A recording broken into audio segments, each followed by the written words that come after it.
Good afternoon. My name's Tom Libby. I just wanted to take 1 second and introduce the next speaker. Brian Johnson, his bio is in your leaflet, in your materials there, so I'm not going to read it to you. But I just wanted to mention 3 things that are actually not in the materials you have there about Brian. First of all, Brian made a great effort to be here. First of all, even before the weather issue, Brian was fitting us in between CES and NAIAS. And we greatly appreciate his squeezing us in. And now, because he was at CES, his various flights were canceled to Detroit. So, excuse me, Brian has agreed to be with us via Skype. And we greatly appreciate his going out on a limb and doing this for us. Second thing I want to mention about Brian is, you probably already know this, but he's a very, very highly respected Wall Street auto analyst. He's taken very seriously. He's quoted frequently. He's the head of the Barclays auto team, and so he's really almost the creme de la creme of auto analysts. The last thing I wanted to mention is, I don't know if you remember, but back in May, Brian authored a paper that certainly fits in with this meeting. And I just, actually a few minutes ago, saw the contents of the paper again to remind myself the specifics. But in that paper, Brian's team stated that within the next 25 years, North American new vehicle sales would go down by 40% at least, because of the move to autonomous vehicles and the move to driver sharing or vehicle sharing. And he also predicted, along with that decrease in sales, there would be a production decline of over 50% in North America. So certainly Brian fits into our topic of disruption. So with that, I wanted to go ahead and introduce you to Brian Johnson, the head of the auto team from Barclays. Okay, if you could bring up slide 1. Thank you, and I think I've disrupted Delta Airlines there. I guess the ultimate form of disrupted mobility is not going anywhere. It's actually, I didn't intend to disrupt Delta Airlines. Delta did its best job, although blamed really on Detroit weather because it affected every airline, to conspire to keep me from mobilizing myself to Detroit. So very happy to take advantage of 21st century smartphone technology to be there with you on a virtual basis. I may have to revise all my slides, although I remember this came up in the net to meeting days, about whether we're ever going to need cars when everyone can just Skype everywhere. So the title of my talk on page 1 here is Disruptive Mobility, and it's a really look forward to some point in the future. It could be 2030, it could be 2040. We try to stay away from the exact time frame. I will say, though, things seem to be happening faster than I've been expecting, towards a world where we have fully autonomous vehicles that don't need a driver, and hence open the way up to a lot of different mobility services on a cost-effective basis than we have today. So if we look at page 2, you should be looking at a picture of Henry Ford next to the Model T. And that's simply to say we've been here before, really over a century ago, when the Model T was introduced. The question is, that really defined mobility as it was known then, and are we at a similar junction then? So we kind of went into that thinking and kind of building on Henry Ford. If we turn to page 3, remember Henry Ford's classic remark of, if I asked my customers what they wanted when I was designing Model T, not sure if he ever really said this, they would say they wanted a faster horse. So if you look at the introduction of the Model T in about just around 1910, 1908, and look at the impact it had on the U.S. horse population here on slide 3, we see that the U.S. horse population peaked in 1920. That is, 1920 was peak horse, continued to decline through the 30s and 40s. You kind of wonder, would it have gone down even faster had not the Great Recession and then the World War II, where, as you recall, Detroit was closed for automaking and became the arsenal of democracy, had actually allowed cars to spread faster. 1960 probably bottomed out around 3 million, and estimates today range from about 6 to 9 million. So there's actually been a little bit of a rebound in horse.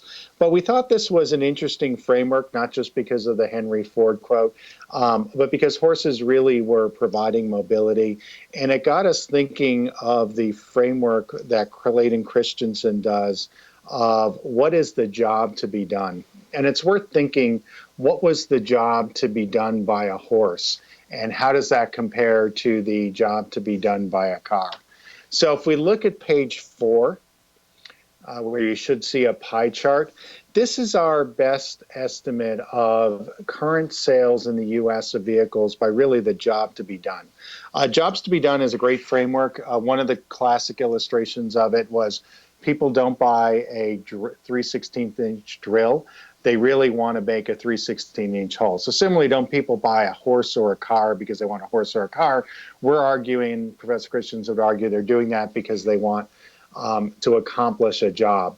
So if you think again about whether it's a horse or a car, I'll start in the upper right and work my way clockwise.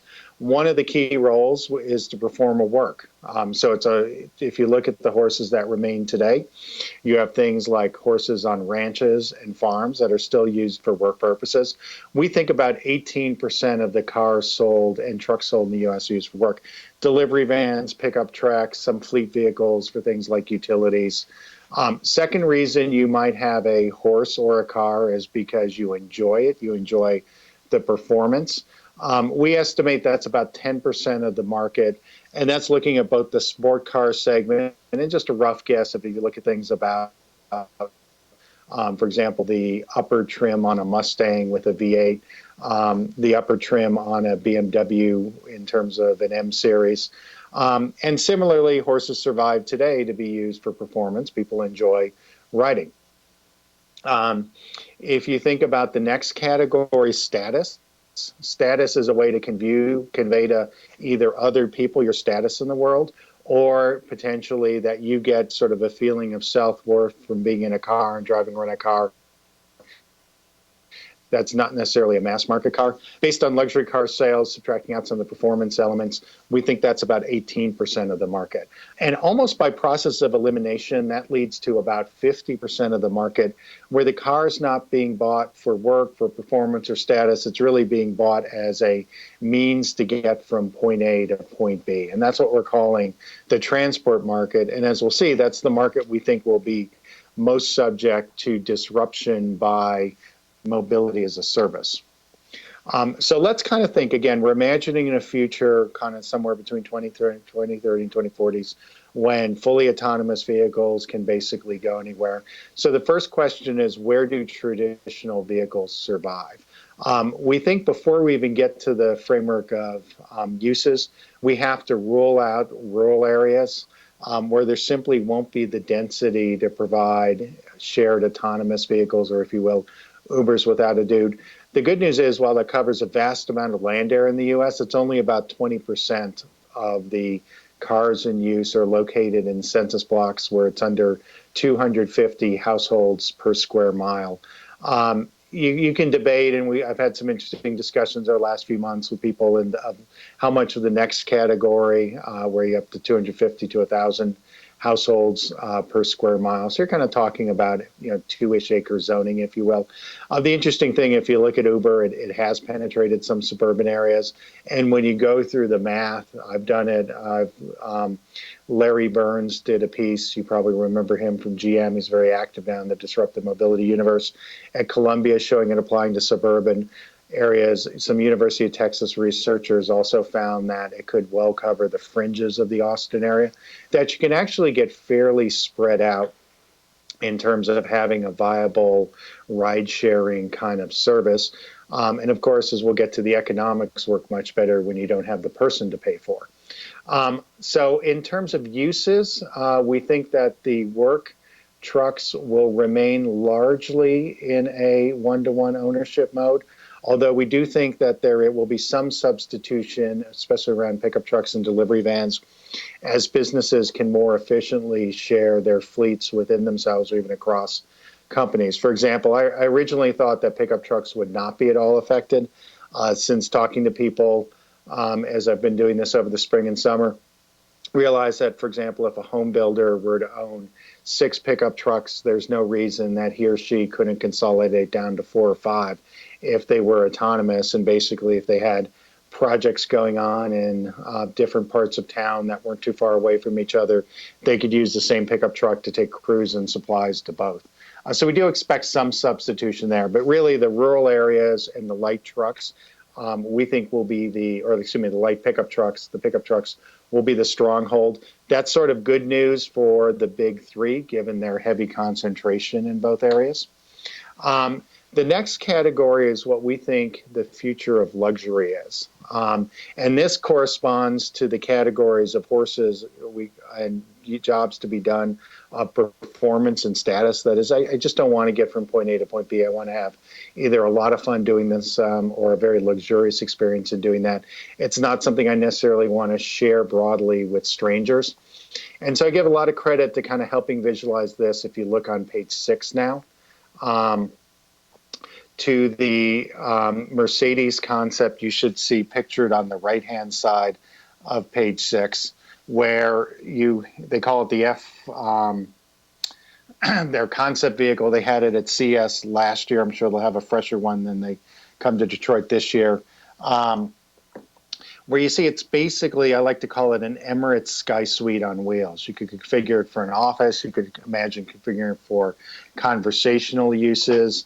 You could even imagine a kind of Pullman style or sleeper seat style FAV, providing capabilities to go from town to town.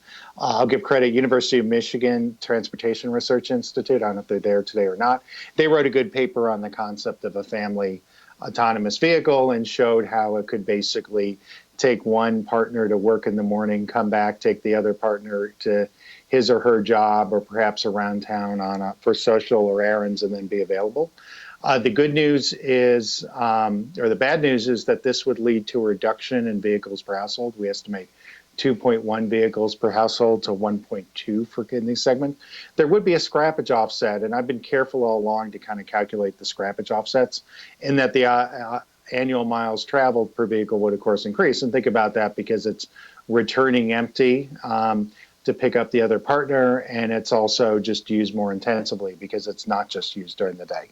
The good news, though, is that you may actually, in terms of luxury market share, could see some expansion, in that someone who might have 2 mass market brands in their driveway right now, maybe the lease payments total about $700 or $800 for 2 mass market cars, or loan payments, they could actually consolidate down to 1 car and perhaps move up into a luxury category.